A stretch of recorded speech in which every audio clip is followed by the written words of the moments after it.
Cancer കേൾക്കുമ്പോൾ തന്നെ പേടി തോന്നിപ്പിക്കുന്ന ഒരു വാക്ക്. നമ്മുടെ ഏതെങ്കിലും കോശങ്ങൾക്ക് ഭ്രാന്ത് പിടിച്ച് അനിയന്ത്രിതമായി പെറ്റുപെരുകി നിയോപ്ലാസം എന്ന് പറയുന്ന ഒരു കൂട്ടം ഭ്രാന്തൻ കോശങ്ങളുണ്ടാകുന്ന ഒരു അത്ഭുത പ്രതിഭാസം. ഈ ക്യാൻസറിൻ്റെ തുടക്കത്തിലെയുള്ള ലക്ഷണങ്ങൾ എന്തൊക്കെയാണ്? അത് ഏതൊക്കെ അവയവങ്ങളെയാണ് തുടക്കത്തിൽ തന്നെ ബാധിക്കുക? അത് അറിയാനായിട്ടുള്ള എന്തെല്ലാം ടെസ്റ്റുകളാണ് ഇന്ന് നമ്മൾ ചെയ്യാനുള്ളത്? ബ്ലഡ് ടെസ്റ്റിൽ അത് ഏതൊക്കെ നമുക്ക് അറിയാൻ പറ്റും? അതിനെ പ്രതിരോധിക്കാൻ നമുക്ക് എന്തെല്ലാം ചെയ്യാൻ കഴിയും? വന്നു കഴിഞ്ഞാൽ എന്ത് ട്രീറ്റ്മെൻറ്റ് എടുത്തെന്നാൽ നമുക്കിതിൽ നിന്ന് മുക്തി പ്രാപിക്കാനായിട്ട് കഴിയും? ഇത്തരത്തിലുള്ള കാര്യങ്ങളെക്കുറിച്ച് നമുക്കിന്ന് ഡിസ്കസ് ചെയ്യാം. നമസ്കാരം, ഞാൻ doctor Bipin Jose, Pulmo medical centre, Pala, Kanjirappally and Sultan Bathery.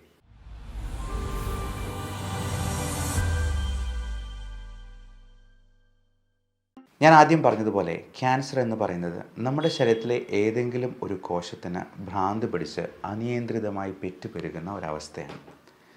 അതിന് ട്രിഗറിങ് ഫാക്ടേഴ്സായിട്ട് ചിലപ്പോൾ നമ്മുടെ തന്നെ ചില ദുശീലങ്ങളോ ഭക്ഷണശീലങ്ങളോ നമ്മുടെ സെഡൻറ്ററി ലൈഫ് സ്റ്റൈലോ നമുക്കുണ്ടാകുന്ന ഓക്സിഡേറ്റീവ് മെൻ്റൽ സ്ട്രെസ്സ് പോലും കാരണമാകാം. അപ്പോൾ അത് ഏതൊക്കെയാണ് എന്നുള്ളത് നമുക്ക് ഏകദേശം അറിയാം. പുകവലി, മദ്യപാനം, ഈ രണ്ട് ശീലങ്ങൾ ഒഴിവാക്കി നിർത്തിയെന്നാൽ തന്നെ നമുക്ക് 90% ക്യാൻസറും പ്രിവെൻറ്റ് ചെയ്യാൻ പറ്റുന്നതാണ്. അതേപോലെ നമ്മുടെ ഭക്ഷണശീലത്തിൽ നമുക്ക് ഈ ക്യാൻസർ കോശങ്ങളെ പരിപോഷിപ്പിക്കുന്നതായിട്ടുള്ള ചില ഭക്ഷണങ്ങളുണ്ട്. വളരെ ഹൈ ഷുഗർ കണ്ടൻ്റുള്ള, പ്രത്യേകിച്ചും ഒത്തിരി മധുരം, ചോക്ലേറ്റ്, ബേക്കറി സാധനങ്ങൾ, മൈദ അടങ്ങിയിട്ടുള്ള സാധനങ്ങൾ, ഒത്തിരി ആനിമൽ പ്രോട്ടീൻ, അതായത് മൃഗങ്ങളുടെ ഇറച്ചി, പലതരത്തിലുള്ള ലിവർ പോലത്തെ ആനിമൽ ഓർഗൻസ് തുടങ്ങിയതെല്ലാം ഹൈ ഗ്ലൈസിമിക് ഇൻഡെക്സ് ഉള്ളതും ചിലപ്പോൾ ഹൈ ഷുഗർ കണ്ടൻ്റ് ഉള്ളതും, ഇതെല്ലാം ഈ ഓങ്കോ ജീൻസിനെ, നമ്മുടെ ക്യാൻസർ ഉണ്ടാക്കാൻ പോകുന്ന ജീൻസിനെ ട്രിഗർ ചെയ്യാൻ പോകുന്നതുമാണ്. അതേപോലെ സെഡൻറ്ററി ആയിട്ടുള്ള ലൈഫ് സ്റ്റൈൽ, നമ്മൾ ഒട്ടും എക്സസൈസ് ഇല്ലാതെ നമ്മൾ ഒരുപാട് ഭക്ഷണം കഴിച്ചുകൊണ്ടിരിക്കുന്ന ഒരു വ്യക്തിയാണെങ്കിൽ, ഒരുപാട് മെൻ്റൽ സ്ട്രെസ് ഉണ്ടെങ്കിൽ, മനസ്സും ശരീരവും തമ്മിൽ അഭേദ്യമായ ബന്ധമുണ്ട് എന്നൊക്കെ നമുക്കറിയാം. എന്നാലും ഈ സ്ട്രെസ്സിനെ നമുക്ക് കൺട്രോൾ ചെയ്യാനായിട്ട് പറ്റാതെ ചിലപ്പോൾ വരാറുണ്ട്. കഴിഞ്ഞ ദിവസം ഒരു പേഷ്യൻ്റ്, വെറും 20 വയസ്സുള്ള ഒരു ചെറുപ്പക്കാരനായ യുവാവ്, അവൻ്റെ പേരൻസ് തന്നെയാണ് അവനെ എൻ്റെ അടുത്തിൽ എത്തിച്ചത്. അവൻ ഭയങ്കരമായ ടെൻഷൻ കാരണം ഇപ്പോൾ 1 വർഷമായിട്ട് വീട്ടിൽ നിന്ന് പുറത്തിറങ്ങാൻ പോലും വിമുഖത കാണിക്കുന്നു. അപ്പോൾ +2 കഴിഞ്ഞതാണ്, ഡിഗ്രിക്ക് പോകാൻ പഠിക്കാനായിട്ട് അവന് പേടിയോ ആങ്സൈറ്റിയോ എന്താണ് എന്നുള്ളത് അവന് തന്നെ അറിയില്ല. സംസാരിക്കുമ്പോഴത്തേക്കും അവൻ്റെ മുഖത്തെ പേശികളൊക്കെ ഇങ്ങനെ വൈബ്രേറ്റ് ചെയ്ത്, അത് പേശികളിങ്ങനെ വലിഞ്ഞു മുറുകയാണ്. പ്രത്യേകിച്ച് ഈ ചുണ്ടുകളൊക്കെ ഇങ്ങനെ വിതുമ്പുകയും അവിടെ ഇങ്ങനെ കൺട്രാക്ഷൻസ് വരുന്നത് നമുക്ക് കാണാൻ പറ്റും. അപ്പോൾ അത്രയും സ്ട്രെസ്ഫുള്ളായിട്ട്, ഭയങ്കര ആങ്ഷ്യസ് ആയിട്ട്, എന്തിനെന്ന് കാരണമില്ലാതെ നമ്മൾ സ്ട്രെസ്സ് ചെയ്യുമ്പോഴത്തേക്കും ഈ പറഞ്ഞ പോലത്തെ പ്രശ്നങ്ങൾ നമ്മുടെ ശരീരത്തെ ആകമൊത്തം ബാധിക്കാനായിട്ട് ഇടയുണ്ട്. മാത്രമല്ല, നമ്മൾ ഈ മാനസിക രോഗങ്ങൾ, അസ്വസ്ഥതകൾ എന്ന് പറയുന്നത് എല്ലാവരെയും ബാധിക്കുന്നതാണ്. അത് കൺട്രോൾ ചെയ്യാതെ നിന്ന് കഴിഞ്ഞാൽ ഒരുപാട് നമ്മൾ വിചാരിക്കുന്നതിനേക്കാൾ അപ്പുറം പ്രശ്നങ്ങൾ നമ്മുടെ ജീവിതത്തിൽ ഉണ്ടായേക്കാം. അപ്പോൾ ആങ്സൈറ്റി, ഡിപ്രസീവ് ഇൽനെസ് തുടങ്ങിയ കാര്യങ്ങളൊക്കെ എല്ലാ ആളുകളിലും ഉണ്ടാകുന്നതാണ്. അത് നമ്മുടെ ഉറക്കത്തെ കുറച്ച് കളയുന്നുണ്ട്, നമ്മുടെ സ്ട്രെസ്സിന് ഒരു വലിയ ഫാക്ടറാണ് എന്ന് സ്വയം തിരിച്ചറിയുകയാണ് ഏറ്റവും പ്രധാനം. ഇങ്ങനെയുള്ള മാനസിക പ്രശ്നങ്ങളുള്ളവർക്കൊക്കെ അവർക്ക് ആങ്സൈറ്റി ഉണ്ട് എന്നുള്ളതല്ല അവർ വിചാരിക്കുക, മറ്റു തരത്തിലുള്ള അസുഖങ്ങളുണ്ട് എന്നാണ് അവർ പറയുക. നെഞ്ചിടിപ്പുണ്ട്, നെഞ്ച് വേദനയുണ്ട്, എനിക്ക് വയറിന് അസ്വസ്ഥതയാണ്, അല്ലെങ്കിൽ ഉറക്കക്കുറവാണ്, വയറ്റിൽ നിന്ന് പോകുന്നില്ല, വയറ്റിൽ നിന്ന് പോകുന്നത് കൂടുതലാണ്, ഓരോ പ്രാവശ്യം ഭക്ഷണം കഴിക്കുമ്പോഴും വയറ്റിൽ നിന്ന് പോകാൻ തോന്നും. ഇങ്ങനെ പല തരത്തിലുള്ള പ്രശ്നങ്ങളായിട്ടാണ് അവർ ഇതിനെ മാനിഫെസ്റ്റ് ചെയ്യുക. അപ്പം ഇങ്ങനെയുള്ള പ്രശ്നങ്ങളുണ്ടെങ്കിൽ നമ്മൾ തുടക്കത്തിലെ തന്നെ കണ്ടറിഞ്ഞ് അതിന് വേണ്ട ട്രീറ്റ്മെൻറ്റ് എടുക്കുക. അതുപോലെ സ്ത്രീകൾക്ക് നമുക്കറിയാം, ഏറ്റവും കൂടുതൽ ഹോർമോണൽ വേരിയേഷൻസ് ഉണ്ടാകുന്നത് സ്ത്രീകളിലാണ് പുരുഷന്മാരെ അപേക്ഷിച്ച്. അപ്പോൾ അങ്ങനെ വരുമ്പോഴേക്കും ഈ ഹോർമോണൽ വേരിയേഷൻസ് തന്നെ പലതരത്തിലുള്ള ഒരു ട്രിഗറിങ് ഫാക്ടറായിട്ട് ചിലപ്പോൾ വർത്തിക്കാനിടയുണ്ട്. അതുകൊണ്ട് തന്നെ സ്ത്രീകളിൽ അൺയൂഷ്വലായിട്ടുള്ള എന്ത് തരത്തിലുള്ള ബ്ലീഡിങ്ങും, ഇപ്പോൾ പീരിയഡ്സിൻ്റെ സമയത്ത് ബ്ലീഡിങ് ഒത്തിരി കൂടുതലായിട്ട് വരികയാണ് എന്നുണ്ടെങ്കിൽ, അല്ലെങ്കിൽ പീരിയഡ്സ് റെഗുലർ അല്ലാതെ വരികയാണെങ്കിൽ ഒക്കെ നിങ്ങൾ ഡോക്ടറെ കണ്ട് അതിന് വേണ്ട ടെസ്റ്റുകൾ ചെയ്യണം. അതിന് വേണ്ട ട്രീറ്റ്മെൻറ്റും ആവശ്യമുണ്ടെങ്കിൽ എടുക്കണം. അതുപോലെ ബ്രസ്റ്റിലുള്ള എക്സാമിനേഷൻ എല്ലാ സ്ത്രീകളെയും അത് പറഞ്ഞു കൊടുക്കാറുണ്ട്. നമ്മുടെ വിരലുകൾ കൊണ്ട് തന്നെ, നമ്മുടെ കൈകൾ കൊണ്ട് തന്നെ സ്വയം ഒന്ന് എക്സാമിൻ ചെയ്ത് എന്തെങ്കിലും ലംബോ സ്വെല്ലിങ്ങോ ഉണ്ടോ എന്നുള്ളത് സ്വയം ഉറപ്പുവരുത്തേണ്ടത് അത്യാവശ്യമാണ്. അങ്ങനെ എന്തെങ്കിലും ഉണ്ടെങ്കിൽ ഒട്ടും മടിക്കാതെ തന്നെ നിങ്ങളുടെ ഡോക്ടറെ കണ്ട് അതിനാവശ്യമായിട്ടുള്ള ടെസ്റ്റുകൾ ചെയ്യുക. മമ്മോഗ്രാം അല്ലെങ്കിൽ അൾട്രാസൗണ്ട് സ്കാൻ വഴി നമുക്കിത് അറിയാൻ പറ്റും. മിക്കവാറും തരത്തിലുള്ള സ്വെല്ലിംഗ് എല്ലാം ഡോക്ടർമാർ ആദ്യമേ തന്നെ പറയുന്നൊരു ടെസ്റ്റ് അൾട്രാസൗണ്ട് സ്കാനാണ്. അപ്പോൾ അൾട്രാസൗണ്ട് സ്കാൻ എന്ന് പറയുന്നത് ഒട്ടും വേദന ഉണ്ടാക്കുന്നൊരു സംഗതിയല്ല, അതിനൊട്ടും റേഡിയേഷൻ ഇല്ല. നമ്മൾ അൾട്രാസൗണ്ട് എന്ന് പറയുന്ന എനർജി ഉപയോഗിച്ച് തന്നെയാണ് ഇത് ചെയ്യുന്നത്. അപ്പോൾ സൗണ്ടിൻ്റെ എനർജി നമുക്ക് കേൾക്കാൻ പറ്റാത്ത ഫ്രീക്വൻസിയിലുള്ളതാണ്. അതുകൊണ്ട് ഇത് വളരെ നിർദോഷകരമായിട്ടുള്ളൊരു ടെസ്റ്റാണ് എന്നുള്ളതും വളരെ എളുപ്പത്തിൽ തന്നെ ചെയ്യാവുന്നത്, വലിയ ചിലവുമില്ല. അതിന് ഏറ്റവും കൂടിയത് 1000 രൂപയാകും എവിടെയൊക്കെ സ്കാൻ ചെയ്യുന്നു എന്നുള്ളതിനെ ആസ്പദമാക്കി. അപ്പോൾ അത് അൾട്രാസൗണ്ട് അബ്ഡമൻ ചെയ്യാം, അൾട്രാസൗണ്ട് തൊറാക്സിൻ്റെ ചെയ്യാറുണ്ട്. അതുപോലെ മറ്റ് ജെനിറ്റൽ ഏരിയയിൽ പലപ്പോഴും ആളുകൾക്ക് ഉദ്ധാരണക്കുറവ്, ശീഘ്രസ്ഖലനം പോലുള്ള പ്രശ്നങ്ങളുള്ളപ്പോൾ അൾട്രാസൗണ്ട് പെൽവിസിൻ്റെ ചെയ്യാറുണ്ട്. ഇനി കളർ ഡോപ്ലർ സ്കാൻ ഉണ്ട്. അത് കാലുകളുടെ രക്തയോട്ടം സംബന്ധിച്ച്, വെരിക്കോസ് വെയിൻ സംബന്ധിച്ച് പ്രശ്നങ്ങളുണ്ടെങ്കിൽ അവിടെ ബ്ലഡ് ക്ലോട്ടായി നിൽക്കുന്ന ഡീപ്പ് വെയിൻ ത്രോംബോസിസ് എന്ന് പറയുന്ന പ്രശ്നമുണ്ടോ എന്ന് നോക്കാൻ പിനൈൽ അൾട്രാസൗണ്ട്, ഉദ്ധാരണക്കുറവ് ഈ രക്തയോട്ടത്തിൻ്റെ കുറവ് കൊണ്ടാണോ എന്നുള്ളത് മനസ്സിലാക്കാനായിട്ട് ഒക്കെ നമ്മൾ ഈ അൾട്രാസൗണ്ട് സ്കാൻ പറയാറുണ്ട്. കൂടാതെ അത്യാവശ്യമെങ്കിൽ ഡോക്ടർ ഇതിന് ചെസ്റ്റ് എക്സ്റേ എടുക്കാനായിട്ട് പറയും.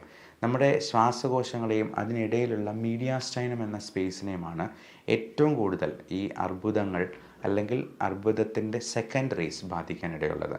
അതുകൊണ്ട് ചെസ്റ്റ് എക്സ്റേ, ഇപ്പോൾ ന്യൂറോ സംബന്ധമായിട്ടുള്ള എന്തെങ്കിലും പ്രശ്നങ്ങളുണ്ടെങ്കിൽ തലയുടെ സ്കാൻ, അത് MRI സ്കാനാണ് ഏറ്റവും ഉചിതം. അത് അല്പം ചിലവേറിയതായതുകൊണ്ട് റേഡിയേഷനുള്ള CT സ്കാൻ വേണമെങ്കിലും ചെയ്യാനായിട്ട് ഡോക്ടർ പറഞ്ഞേക്കാം.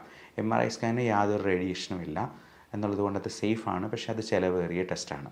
അപ്പോൾ ഇങ്ങനെയുള്ള ടെസ്റ്റുകൾ ആവശ്യമുണ്ടെങ്കിൽ ചെയ്ത് നോക്കുക. ഇത്തരത്തിലുള്ള ലക്ഷണങ്ങൾ, പ്രത്യേകിച്ചും നമ്മുടെ കഫത്തിൽ രക്തം കാണുക, എവിടെയെങ്കിലും ബ്ലീഡിങ് ഉണ്ടാവുക, അതായത് വയറ്റിൽ നിന്ന് പോകുന്നതിൽ ഒത്തിരി ബ്ലഡ് ഉണ്ടാവുക. നമ്മൾ വയറ്റിൽ നിന്ന് പോകുമ്പോഴത്തേക്കും പലപ്പോഴും മലത്തിലുള്ള ബ്ലഡ് അത് കറുപ്പ് നിറത്തിൽ കാണാൻ സാധ്യതയുണ്ട്.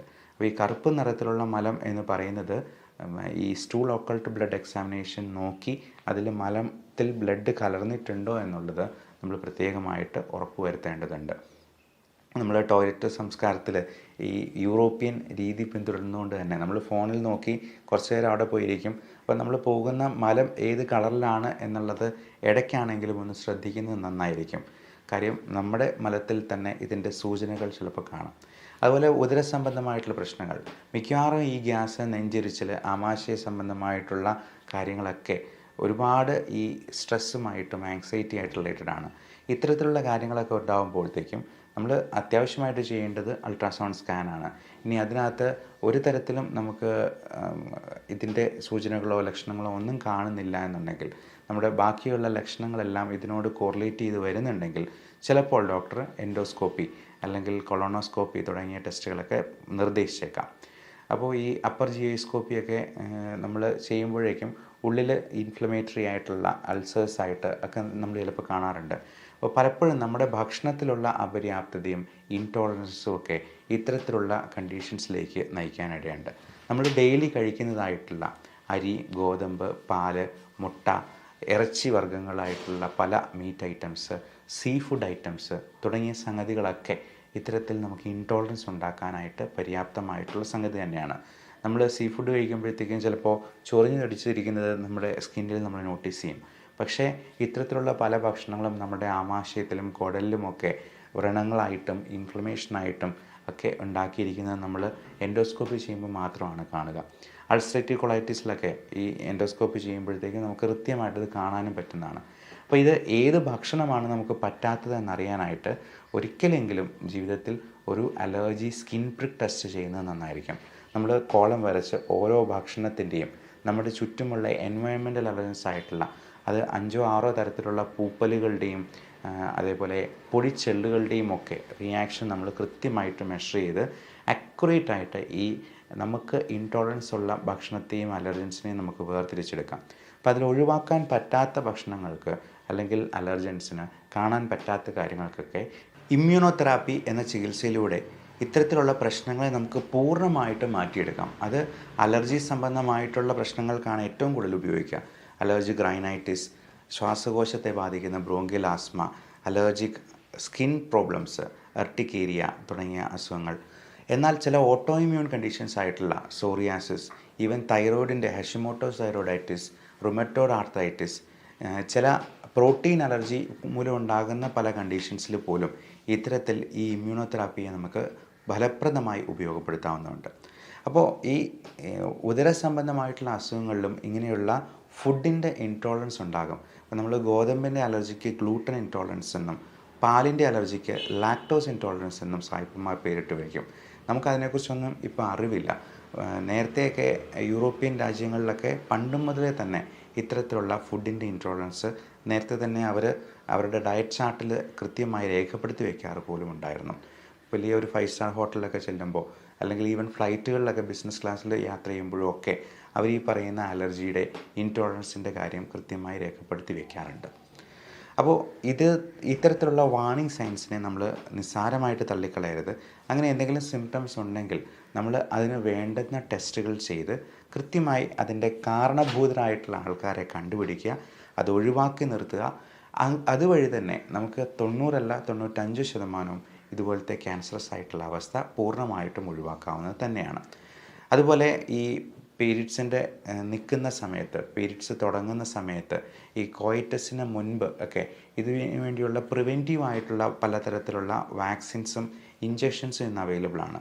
പ്രത്യേകിച്ചും ഈ CA സെർവിക്സ് പോലുള്ള സംഗതികൾ ഉണ്ടാകാതിരിക്കാനായിട്ട്, ക്യാൻസർ ഓഫ് ദി സെർവിക്സ്, അതുപോലെ CA യൂട്രസ് ഉണ്ടാകാതിരിക്കാനായിട്ട്, ശ്വാസകോശ സംബന്ധമായിട്ടുള്ള അണുബാധകൾ ഉണ്ടാകാതിരിക്കാൻ ഒക്കെ ഇന്ന് വാക്സിനേഷൻസ് അവൈലബിൾ ആണ്. അത്തരത്തിൽ prevention is better than cure എന്ന പഴമൊഴി ഓർമ്മിപ്പിക്കുന്നത് പോലെ നമുക്ക് ഇത് വരാതിരിക്കാനായിട്ടുള്ള മുൻകരുതലുകളും പ്രതിരോധ മാർഗങ്ങളും എടുക്കുന്നത് തീർച്ചയായിട്ടും ഒരുപാട് നമ്മുടെ ആയുസ്സ് വർദ്ധിപ്പിക്കാനായിട്ട് സഹായിക്കുന്നതാണ്. അപ്പോൾ ഇത്തരത്തിലുള്ള കാര്യങ്ങളെ പറ്റിയുള്ള സംശയങ്ങൾ നിങ്ങൾക്ക് താഴെ കമൻറ്റായി രേഖപ്പെടുത്താവുന്നതാണ്.